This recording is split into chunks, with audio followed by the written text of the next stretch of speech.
It was about 3 weeks ago on a holiday in Kenya. We had a little private time away together with some friends, and I just decided that it was the right time, really. We've been talking about marriage for a Tout while. a commencé par un murmure, un de ces subtils changements dans le rythme royal que seuls les observateurs les plus attentifs remarquent. La princesse de Galles, d'ordinaire radieuse et omniprésente, a soudainement disparu de la vie publique. Plus d'apparitions caritatives, plus de photos officielles, plus de visites scolaires que les tabloïds dévoraient avec une ardeur irrésistible. Celle que l'on appelait souvent le cœur battant de la monarchie avait disparu. Au départ, le palais a balayé l'affaire avec un vague politesse, la princesse se concentre sur sa santé et sa famille. C'était une phrase courante, calme et maîtrisée.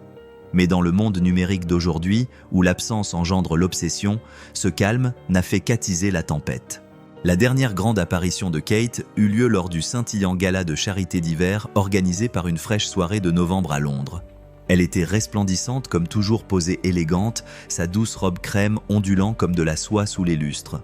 Pourtant, quelque chose dans son apparence attira immédiatement notre attention. Son visage était plus rond, sa démarche plus mesurée. Les flashs des appareils photo étaient incessants et lorsqu'elle prit place, Twitter et TikTok avaient déjà alimenté les spéculations. Royal Baby 4 demandait un tweet accompagné d'un gros plan de sa main sur son ventre. En quelques heures, le hashtag #RoyalBaby4 était devenu une tendance mondiale. Ce n'était pas la première fois que le public spéculait sur une nouvelle grossesse, mais cette fois le ton était différent. Les plus attentifs aux traditions royales remarquèrent son évitement subtil des toasts au champagne, sa tendance à poser une main protectrice sur son ventre, des gestes trop naturels pour être répétés. Le lendemain matin, les tabloïds explosèrent. Le Daily Mail qualifia cet événement de « feu qui a embrasé une nation », tandis que People Magazine écrivait « un nouveau chapitre pour la famille galloise ». Cependant, derrière le glamour et les ragots se cachait un malaise grandissant. Peu après cette nuit étincelante, Kate disparut. Au début, les annulations se sont succédées discrètement. Une visite à l'hôpital de Manchester a été reportée. Puis une campagne d'alphabétisation à Birmingham a été annulée en raison de sa convalescence. D'autres ont suivi, 5 engagements officiels ont été annulés en quelques semaines. Les déclarations du palais étaient presque identiques à chaque fois. La princesse de Galles regrette de ne pouvoir être présente en raison de ses soins médicaux. Poli, formelle et dénuée de tout détail. Pendant quelques jours, le public l'a accepté.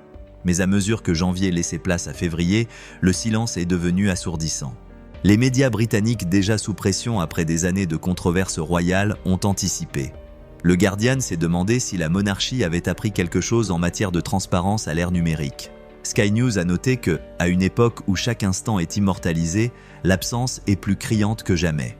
En mars, où est Kate était devenu un sujet de conversation mondiale. Même de grands médias américains comme CNN et le Washington Post ont commencé à intervenir, soulignant les parallèles entre le retrait de Kate et celui de la princesse Diana de la vie royale des décennies plus tôt. La différence cependant était que cette fois le vide informationnel était comblé par des millions d'utilisateurs des réseaux sociaux. Chaque photo granuleuse, chaque vidéo floue censée montrer Kate quittant une clinique ou se promenant près de Windsor était décortiquée comme preuve d'un mystère national. Au palais de Kensington, le personnel travaillait en confinement quasi total. Des correspondants chevronnés comme Roy Anika du Sunday Times ont rapporté plus tard que même certains membres du personnel de niveau intermédiaire n'avaient accès à aucune information sur l'état de santé de la princesse. Une source proche du dossier a décrit l'atmosphère comme « protectrice mais anxieuse ». La famille royale avait déjà été scrutée, mais cette fois-ci c'était différent, c'était personnel. Le public remettait en question non seulement la couronne, mais aussi le bien-être de celle qui en incarnait le cœur moderne. Les théories du complot ont alimenté le feu, se multipliant chaque jour sur des plateformes comme X et TikTok. Certains affirmaient que Kate se remettait d'une opération non divulguée, d'autres évoquaient une dépression nerveuse ou des tensions conjugales. Des influenceurs comptant des millions d'abonnés ont publié des chronologies spéculatives sur son absence, mêlant inquiétude sincère et spéculation téméraire. Le silence du palais, autrefois considéré comme digne, semblait désormais évasif. Même des chaînes royales comme GB News ont commencé à diffuser des reportages s'interrogeant sur la mauvaise gestion par la monarchie d'une nouvelle crise de communication. Fin février, des paparazzis postés près de Windsor ont signalé une activité inhabituelle autour d'Adelaide Cottage, la résidence privée de Kate et William. Nouvelle rotation de sécurité, véhicules obscurcis et délai de livraison restreint, autant de signes indiquant qu'un événement important se tramait derrière ces murs gardés. Un photographe royal chevronné a confié au Télégraphe « On se croirait au bon vieux temps quand le palais cachait ce qu'il ne pouvait expliquer ». Pour le public, l'absence de vérité n'a fait qu'accroître la fascination.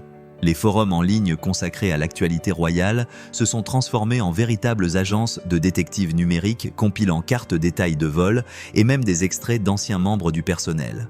Certains soupçonnaient une nouvelle grossesse, d'autres craignaient le pire. Chaque absence de la vie publique ne faisait qu'intensifier le mystère, le transformant en un jeu de devinette mondiale que personne au palais ne semblait vouloir, ni pouvoir, arrêter. Pourtant, au milieu de toute cette agitation, il y eut des moments de réelle inquiétude. Nombre des admirateurs de longue date de la princesse défendirent son droit à la vie privée et rappelèrent ses problèmes de santé de l'année précédente. Kate était devenue plus qu'une icône royale.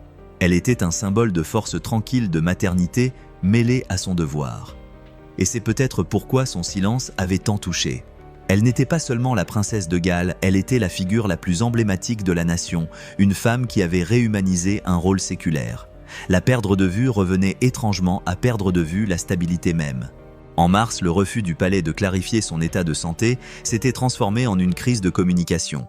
Des titres comme « Un palais sous pression » et « Le mystère de la princesse disparue » faisaient que la une des journaux. La confiance du public s'effondra. Même d'anciens correspondants de la BBC comme Nicholas Witchell critiquèrent l'approche désuète de l'institution en matière de surveillance moderne. Le silence, écrivait-il, n'est plus une protection, c'est une provocation.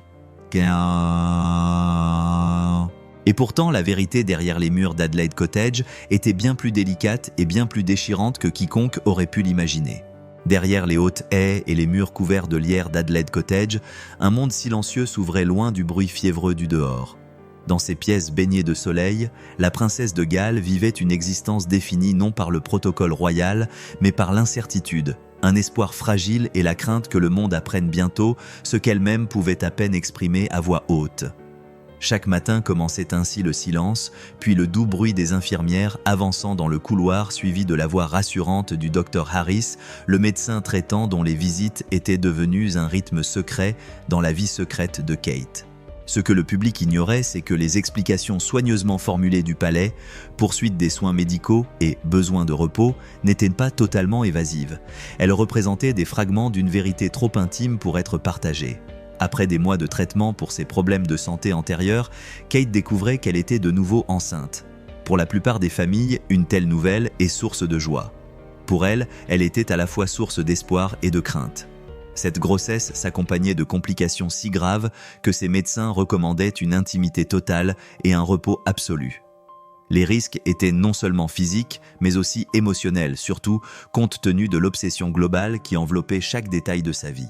Le prince William, toujours protecteur, avait insisté pour que seule une poignée de personnes soient informées. Moins on était au courant, moins les médias pouvaient déformer l'information. Anita Williams, assistante et confidente de longue date de Kate, devint la gardienne silencieuse du secret. Elle fixait les rendez-vous, coordonnait les voitures anonymes et gérait un labyrinthe d'entrées dérobées pour éviter d'être repérée. Elle décrivit un jour l'atmosphère du cottage comme « un palais des murmures ». Même les enfants trop jeunes pour saisir l'étendue de la surveillance mondiale étaient tenus à l'écart de la vérité. À l'extérieur, cependant, les rumeurs se sont transformées en fureur. Le Daily Mirror a publié un éditorial accusant le palais de saper la confiance du public par un secret inutile. Les journalistes de Sky News se sont demandé si l'équipe communication de Kensington peinait à concilier transparence et confidentialité à une époque où l'information circulait plus vite que les déclarations officielles. Les réseaux sociaux toujours impatients ont propagé leurs propres récits. Des hashtags comme #WhereIsKate et #PalaceCoverUp ont été tendance pendant des semaines, attirant des millions de vues sur TikTok. Des influenceurs ont analysé ces anciennes interviews, des experts en langage corporel ont avancé des théories et des photos générées par l'IA, prétendant témoigner de sa guérison, ont circulé plus vite que le palais n'a pu les démentir. L'ironie était cruelle, tandis que le monde l'accusait de se cacher, Kate luttait pour la vie qu'elle portait en elle. La grossesse était risquée et compliquée par les séquelles des traitements médicaux précédents. Selon les correspondants royaux, même certains membres de la haute direction qualifiaient la situation de « désespérée ». Pourtant, Kate restait calme, voire sereine. Elle refusait de se laisser définir par la peur, confierait plus tard Anita au Télégraphe. Chaque matin, elle disait « Tiens bon aujourd'hui, et demain viendra tout seul ». En février, la sécurité autour du chalet fut renforcée. De nouveaux gardes furent affectés à tour de rôle, des hommes et des femmes formés à la discrétion plutôt qu'à la défense. Les livraisons arrivaient dans des camionnettes banalisées. Chaque visite du Dr Harris était enregistrée sous des pseudonymes. La presse locale de Windsor remarqua un silence inhabituel autour de la maison sans pouvoir en expliquer la raison. « On dirait que quelqu'un a tiré le rideau sur cette maison », déclara un journaliste. Derrière ces rideaux, cependant, le poids émotionnel était immense. Les journées de Kate alternaient entre calme et anxiété. Elle lisait des histoires à ses enfants, peignait avec eux, puis, une fois couchée, s'asseyait près de la fenêtre de la chambre d'enfant, la main sur le ventre murmurant des prières que personne n'entendait. Parfois, William la rejoignait, son propre sang-froid, s'effondrant d'une manière invisible pour le public. Il avait enduré les périls militaires, les conflits familiaux et une attention médiatique incessante, mais rien ne l'avait préparé à l'impuissance de voir sa femme endurer en silence une grossesse périlleuse. Il voulait la protéger, la soustraire aux spéculations, mais il savait aussi que le secret était lourd de conséquences. « Si les gens connaissaient la vérité, dit-il à un assistant, ils comprendraient. Mais si nous le leur disons, ce n'est plus notre vérité. Ce sera celle de tous. » Ce dilemme, vie privée versus perception publique, devint la crise majeure de leur mariage et de l'image moderne de la monarchie. Pendant ce temps, la presse royale s'impatientait. Le Times rapportait que le manque d'informations crédibles s'apaisait l'équilibre fragile entre les médias et la monarchie. Même des habitués de la BBC admettaient en privé que la stratégie du palais semblait dépassée. « On n'est plus en 1953 », déclarait un producteur sur Newsnight. « Si une princesse disparaît aujourd'hui, le monde n'attend pas. Il spécule. » Et c'est ce qui se passa. Les rumeurs dégénérèrent en complot. Certains affirmèrent que Kate était secrètement retournée dans sa maison d'enfance à Bucklebury. D'autres insistèrent sur le fait qu'elle se trouvait à l'étranger pour des traitements expérimentaux. La violence des commentaires en ligne choqua même les observateurs les plus aguerris de la famille royale. Une vidéo virale cumula des millions de vues suggérant que la princesse avait été remplacée par des sosies. Une autre partagée sur Reddit accusait le palais de dissimuler une tragédie. Rien de tout cela n'était vrai. Mais la vérité avait perdu toute pertinence, les soupçons avaient cédé la place aux preuves. Entre les murs d'Adelaide Cottage, les bruits du monde extérieur étaient à peine perceptibles. Kate passait ses journées en silence, concentrée sur le battement de son cœur si faible que seule elle et son médecin pouvaient l'entendre. Ces moments de silence lui apportèrent la paix, mais aussi la culpabilité, savoir que quelque part derrière le portail de son jardin des inconnus racontait des histoires entières sur sa vie. En mars, les médecins se montrèrent prudemment optimistes. « On y arrivera peut-être », lui dit le Dr Harris un après-midi. Kate afficha un léger sourire, même si elle savait que le chemin était loin d'être terminé. Pour elle, chaque jour était à la fois une victoire et un risque. Et pourtant, alors même qu'elle s'accrochait à ce fragile espoir, le monde extérieur atteignit son paroxysme.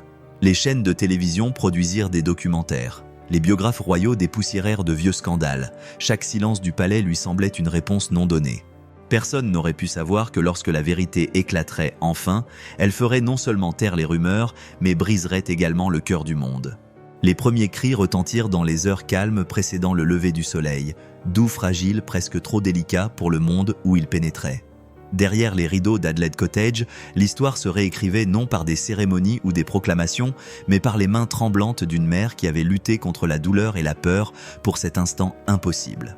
Catherine, princesse de Galles, avait donné naissance à son 4e enfant. Mais cette fois, pas de geste au balcon, pas de photos, pas d'annonce officielle. Seule une poignée de personnes savaient que la naissance avait eu lieu. La petite fille était minuscule, trop minuscule. Elle pesait un peu plus de 2 kilos, était née prématurément de plusieurs semaines et luttait pour chaque respiration. Le Dr Harris et 2 spécialistes en néonatologie londoniens avaient été amenés discrètement quelques jours auparavant, travaillant dans le plus grand secret. La naissance elle-même eut lieu dans la suite d'invités aménagés d'Adelaide Cottage, transformée en unité médicale temporaire, une décision prise pour garantir intimité et sécurité. Dehors, les journalistes campaient toujours aux portes de Windsor, ignorant que le plus grand secret de l'année venait d'être révélé à quelques centaines de mètres de là. William était aux côtés de Kate, à chaque instant sa main serrée autour de la sienne, tandis que leur fille luttait pour son premier souffle.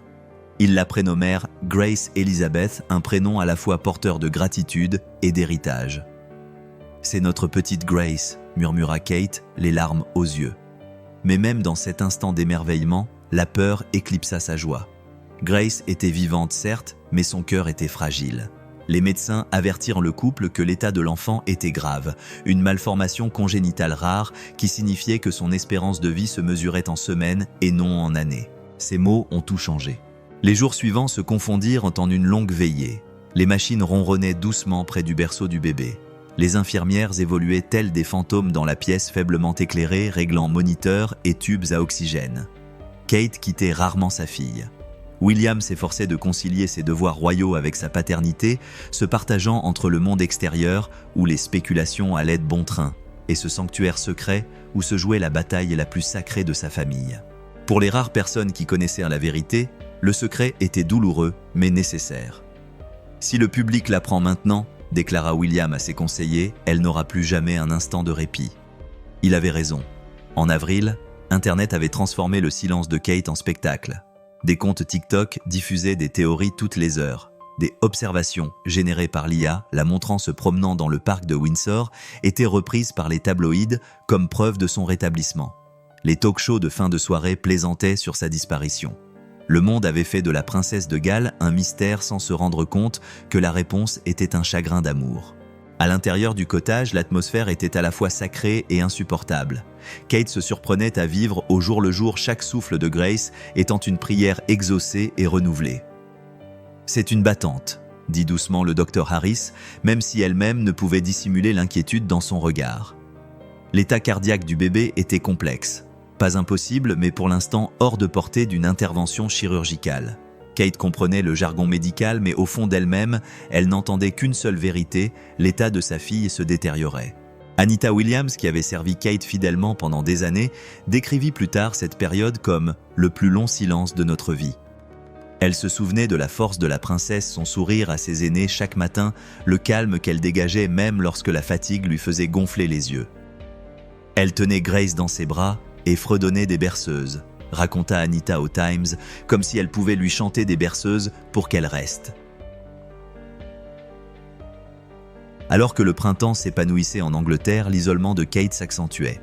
Chaque semaine apportait son lot d'annulations d'événements, de gros titres et de frustrations publiques accrues. « Pourquoi n'est-elle pas présente ?» s'écriait un tabloïd. « Où est notre princesse ?» Le contraste entre l'indignation publique et la tragédie privée était presque insoutenable. Derrière la façade polie du palais, un chagrin muet pour la famille royale s'était emparé.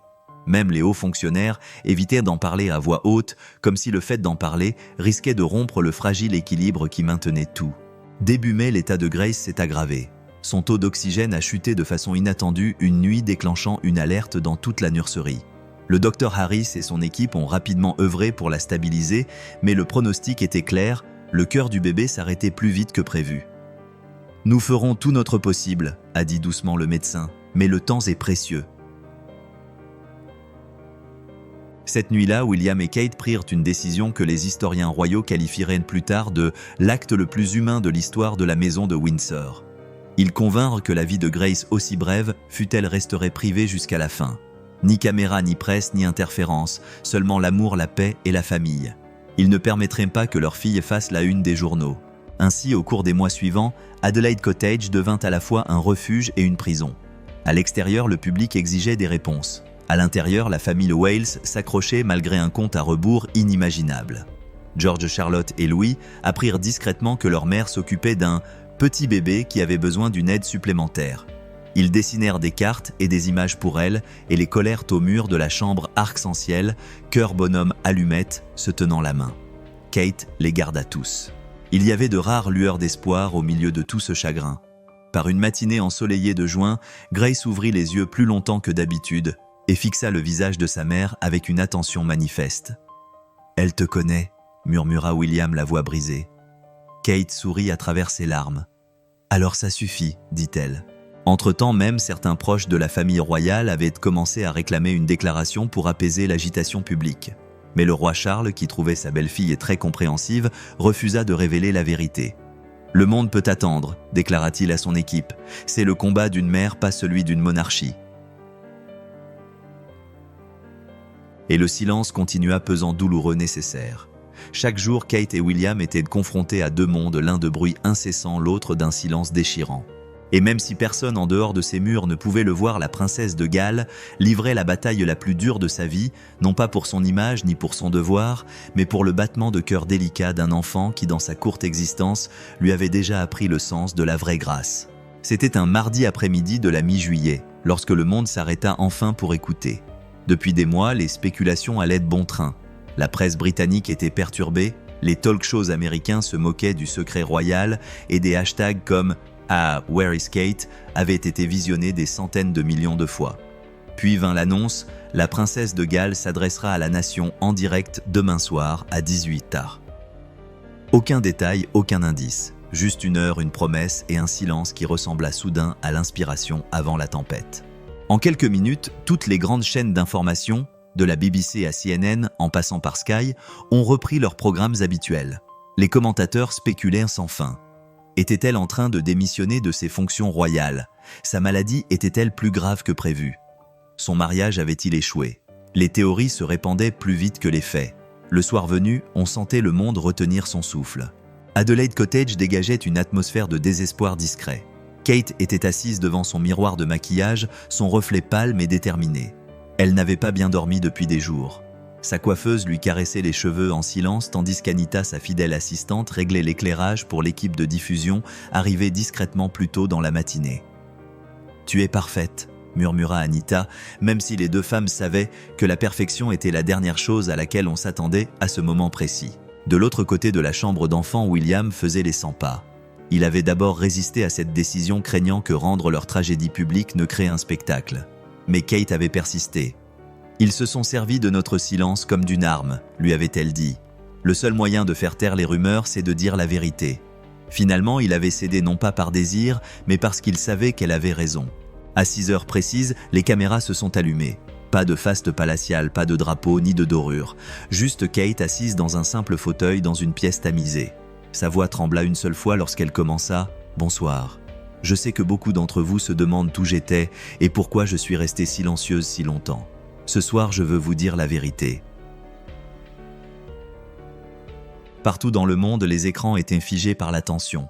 Dans les bars, les hôpitaux et les salons, les gens se penchaient en avant en silence. En février, poursuivit-elle d'une voix calme mais brisée, « J'ai donné naissance à notre 4e enfant, une fille, Grace Elizabeth. Elle est née prématurément, très petite mais parfaite en tout point. Nous avons choisi de garder sa naissance secrète car elle souffrait d'une maladie cardiaque rare. Les médecins nous ont dit qu'elle n'avait plus longtemps à vivre et nous voulions que sa vie aussi courte soit-elle soit remplie de paix et non de caméras. » Il y eut un long silence. Les spectateurs pouvaient la voir lutter pour garder son sang-froid, les doigts tremblants agrippés au bord de sa chaise. Ces derniers mois ont été à la fois les plus durs et les plus précieux de ma vie. William et moi avons passé chaque instant possible avec notre fille. Elle est toujours là, toujours en lutte, toujours entourée d'amour. Chaque jour passé avec elle a été un cadeau. Une larme coula sur sa joue. Elle ne l'essuya pas. Je sais que beaucoup d'entre vous étaient inquiets et certains frustrés par notre silence. Je le comprends. Mais en tant que mère, j'ai dû choisir entre la grâce et la publicité, l'amour et la curiosité. Nous voulions simplement la tenir dans nos bras sans que le monde ne nous regarde. L'espace d'un instant même, les caméras semblèrent s'immobiliser. La crudité de ses paroles transperça des années de distance royale. Pas de titre, pas de façade, juste une mère qui s'exprimait avec un cœur brisé. William, juste hors champ, s'avança discrètement et posa une main sur son épaule. Elle leva les yeux, toucha sa main et poursuivit. « Nous partageons ceci non pas pour demander des condoléances, mais pour honorer Grace, pour reconnaître que même une vie brève peut laisser une lumière durable. » À la fin de l'émission, la réaction du monde entier fut immédiate. Le silence qui suivit ces derniers mots dura moins d'1 minute avant de se transformer en une vague d'émotions collectives. Sur Twitter, les hashtags #PrincessGrace et #PrayersForGrace ont éclipsé toutes les tendances mondiales. Les présentateurs télé peinaient à contrôler leur voix en rediffusant le discours. La BBC l'a qualifié de « moment le plus humain de l'histoire royale moderne ». Anderson Cooper de CNN l'a décrit comme « le croisement du devoir et du chagrin ». Même des tabloïds typiquement cyniques comme The Sun titraient « La courageuse princesse, la vérité de Kate, brise la Grande-Bretagne ». En quelques heures, la foule s'est massée devant le palais de Buckingham. Des fleurs ont d'abord fait leur apparition, puis des bougies, puis des mots manuscrits. Une carte disait « À Grace Elizabeth, vous êtes aimée par des millions de personnes ». Une autre disait simplement « Merci Kate de nous avoir laissé entrer ». Au matin, les grilles du palais étaient baignées de couleurs. Les commentateurs du monde entier ont salué la décision de la princesse de s'exprimer publiquement. Pendant des années, la monarchie a été définie par le stoïcisme, a écrit The Guardian. Kate Middleton l'a simplement redéfinie avec vulnérabilité. Les défenseurs de la santé mentale ont salué son honnêteté, la comparant à l'héritage de transparence émotionnelle de la princesse Diana. Même des dirigeants extérieurs au Commonwealth se sont joints au débat. La première ministre néo-zélandaise a qualifié son discours de « moment d'humanité partagée », tandis que la première dame Jill Biden a publié sur X « L'amour d'une mère transcende la couronne et le pays ». Mais ce discours a également marqué un tournant pour la monarchie elle-même. Les analystes royaux ont souligné qu'en brisant des siècles de silence sur son deuil personnel, Kate avait involontairement modernisé la relation de la couronne avec le public. Elle n'a pas seulement contrôlé le récit, a noté le Times, elle l'a transformé. Derrière les portes du palais même, les sceptiques de longue date quant à sa franchise émotionnelle furent émus. Le roi Charles aurait déclaré à ses conseillers « Elle a fait ce que je n'aurais jamais pu faire, elle a apporté un sentiment de bien-être à la couronne ». Guillaume, bien que visiblement ébranlé, ne dit rien aux journalistes par la suite. Mais de retour chez lui ce soir-là, il lui dit doucement « Vous avez donné un sens à sa vie 2 fois, une fois en l'aimant, une fois en la partageant avec le monde ». Le lendemain matin, presque tous les journaux présentaient les mêmes images à la une, Kate, en larmes mais calme, la main posée sur son cœur. En dessous, une phrase de son discours était répétée. « La miséricorde existe, et même la vie la plus courte mérite d'être vue. » Le lendemain matin de la diffusion, le monde s'éveilla dans un silence collectif. L'heure de pointe londonienne habituelle semblait calme. Les usagers parcouraient les gros titres au lieu de parler, chaque visage adouci par l'empathie. Devant Buckingham Palace, le nombre de fleurs déposées avait doublé du jour au lendemain. Des mères s'agenouillaient avec leurs enfants, déposant des peluches à la grille, tandis que des inconnus pleuraient ensemble sans parler. Dans les cafés de Grande-Bretagne, les écrans de télévision rediffusaient le même moment la confession en larmes de Kate, sa main tremblante, sa voix brisée lorsqu'elle prononça le nom de Grace. En milieu de matinée, tous les grands médias avaient transformé l'histoire en une histoire humaine, plutôt qu'en une histoire royale. Le Guardian l'a qualifié de « moment où la couronne est devenue humaine ». Le Washington Post a écrit « Le chagrin de Kate Middleton a uni un monde divisé ». Et sur BBC Breakfast, la présentatrice Naga Munchetty a interrompu son émission en plein milieu et a murmuré « Tous les parents qui regardent comprennent cette douleur ». L'émotion mondiale a été immédiate et vive. Le hashtag #PrincessGrace a été en vogue dans plus de 60 pays. Des veillées aux chandelles ont eu lieu devant Windsor et dans des villes aussi éloignées que Sydney et Toronto. À New York, l'Empire State Building s'est illuminé de rose et de blanc en l'honneur de Grace. Des parents ont partagé sur les réseaux sociaux des photos d'enfants décédés de maladies utilisant les mots de Kate. Chaque vie aussi brève soit-elle mérite d'être vue, comme un appel à l'empathie. Mais à Adelaide Cottage, le deuil n'était pas théâtral. Il était discret, intime, étouffant. Les derniers jours de Grace s'écoulèrent tranquillement dans la chaleur du soleil de juillet filtrant à travers les rideaux blancs. Kate la serrait presque constamment dans ses bras comme si elle avait peur de cligner des yeux.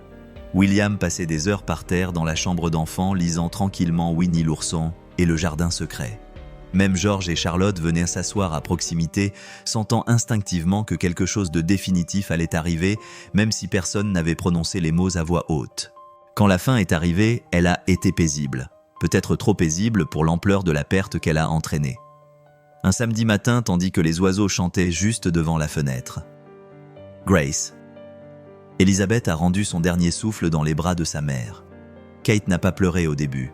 Elle a simplement bercé sa fille et lui a murmuré « Merci mon amour, merci d'être resté si longtemps ». William était assis à côté d'elle, les yeux rouges, sa main posée doucement sur la sienne. Aucun des deux ne parla longtemps.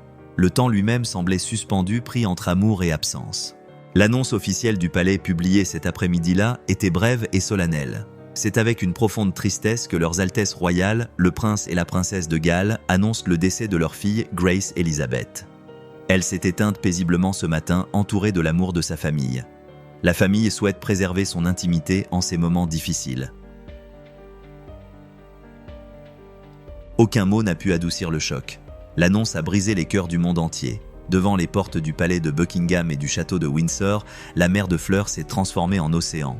Des messages ont afflué des 4 coins du monde. Un mot disait « 5 mois ont suffi, car elle t'avait ». Un autre mot laissé par un enfant en Écosse disait simplement « Bonne nuit, petite princesse ». Dans les jours qui ont suivi, le deuil public a pris son propre rythme. Les cathédrales du Royaume-Uni ont célébré des offices religieux pour Grace. L'archevêque de Canterbury a adressé un message réconfortant. Les plus petites lumières brillent souvent le plus fort. La courte vie de Grace Elizabeth a rappelé au monde que la compassion est notre plus grand héritage.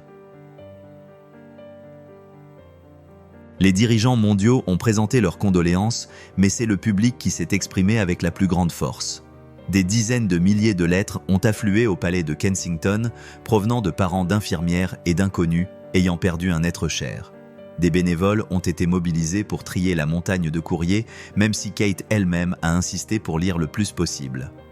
Certaines nuits, elle restait assise à son bureau, éveillée, les yeux gonflés, murmurant chaque nom au bas des lettres.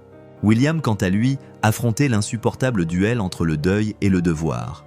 Dans les jours qui suivirent la mort de Grace, il continua ses tâches discrètes de dirigeant, réunions, briefings, correspondances, tout en protégeant sa famille du regard impitoyable du monde.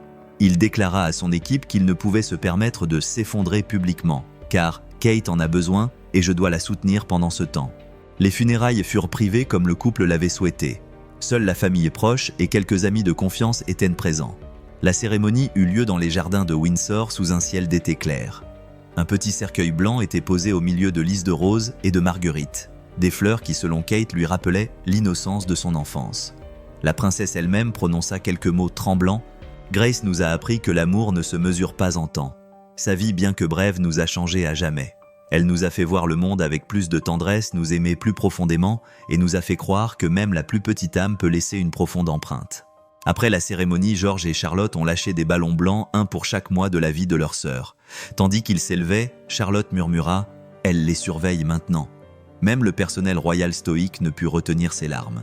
Pendant des semaines, le deuil a semblé à la fois collectif et personnel. Des psychologues de BBC Radio 4 ont évoqué un phénomène appelé « deuil partagé », expliquant que le deuil des auditeurs était autant lié à leur propre perte qu'à celle de Grace. Kate a donné aux gens la permission de ressentir, a déclaré un expert. Elle a permis à des millions de personnes de gérer leur douleur à travers la sienne. Et c'est peut-être là le plus grand héritage de Grace, non pas les gros titres ni les livres d'histoire, mais le lien humain et discret que sa courte vie a créé. Les hôpitaux, les associations caritatives et les églises ont constaté une augmentation spectaculaire des dons aux hospices pour enfants. De nouvelles initiatives en matière de soins néonatals ont été lancées en son nom. Le magazine People a rapporté que les associations caritatives pour enfants ont enregistré une augmentation record de leur campagne de sensibilisation après le discours de la princesse.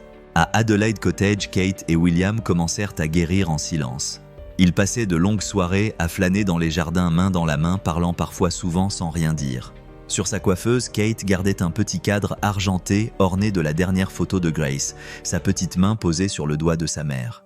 Certains matins, elle la touchait doucement avant d'affronter la journée. Malgré tout le bruit du monde extérieur, leur chagrin restait privé sacré.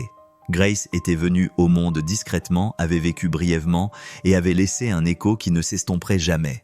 Et à mesure que les semaines se transformaient en mois, l'histoire de sa courte vie prenait une dimension plus grande, un rappel que même le plus infime battement de cœur peut toucher le monde. À l'automne, le monde était de nouveau en mouvement. Les gros titres s'estompaient, les bouquets se fanaient et les présentateurs télé se concentraient sur de nouvelles crises. Mais pour la princesse de Galles, le temps était divisé entre avant et après. Adelaide Cottage, autrefois emplie de berceuses et de prières silencieuses, était tombée dans un silence douloureux. Dans ce silence, quelque chose d'inattendu surgit, non pas de l'amertume, mais une détermination.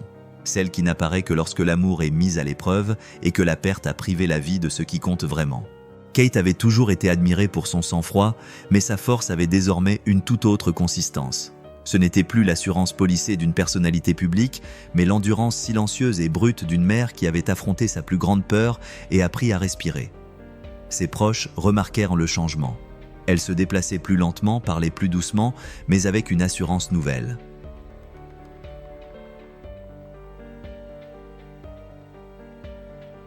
Elle ne cherche plus la perfection, confiait un membre du personnel au Télégraphe. Elle essaie d'être présente. Dans les mois qui suivirent la mort de Grace, Kate et William se retirèrent de la vie publique pour reconstruire leur famille. Ils passèrent des semaines dans le Norfolk avec George Charlotte et Louis pêche vélo soirée au coin du feu. Pour la première fois, pas de photographe, pas de sourire mis en scène. Juste des parents apprenant à expliquer à 3 jeunes enfants que leur sœur ne reviendrait pas, mais que l'amour ne meurt pas avec le corps. Grace est dans les étoiles, dit Charlotte à ses frères un soir, et pour la première fois depuis des semaines, Kate s'autorisa à sourire. Lorsque la princesse revint enfin à la vie publique au début de l'hiver, la Grande-Bretagne sembla s'éveiller. Sa première apparition ne se fit pas lors d'un gala royal, ni d'une cérémonie, mais dans un hospice pour enfants de l'Oxfordshire. La visite fut impromptue, presque privée. Pas de discours officiel, seulement des conversations discrètes entre mères ayant parcouru le même chemin difficile. Les caméras la capturèrent agenouillée près d'une jeune fille en fauteuil roulant lui tenant la main, le regard fixé sur elle avec une profonde empathie. « Tu es courageuse », lui dit l'enfant. Kate lui serra la main et répondit doucement « Toi aussi ». Les médias ont décrit ce moment comme une leçon d'humanité déguisée en royauté. Le Guardian a écrit que Kate Middleton ne symbolise plus la perfection, mais l'endurance. Les dons aux hospices pour enfants à travers le pays ont de nouveau augmenté. BBC Radio a diffusé un commentaire émouvant soulignant que son retour n'avait pas été triomphal, mais apaisant. Elle est revenue non pas en princesse, mais comme tout parent en deuil qui a un jour tenté de se relever. En privé, Kate a commencé à donner un sens à son deuil. Elle a lancé une nouvelle initiative, la Fondation Grace Elizabeth, visant à soutenir les familles d'enfants en phase terminale. Il ne s'agissait pas d'une campagne royale avec des galas prestigieux ou des ambassadeurs célèbres. Il s'agissait d'une action intime axée sur la communauté et axée sur la compassion plutôt que sur la publicité. « Je ne cherche pas à sensibiliser », a-t-elle déclaré à un journaliste du magazine People. « Je cherche à sensibiliser ». En quelques semaines, la fondation s'est associée à des hôpitaux de toute la Grande-Bretagne pour financer des salles familiales où les parents pourraient passer leurs derniers instants avec leurs enfants en paix.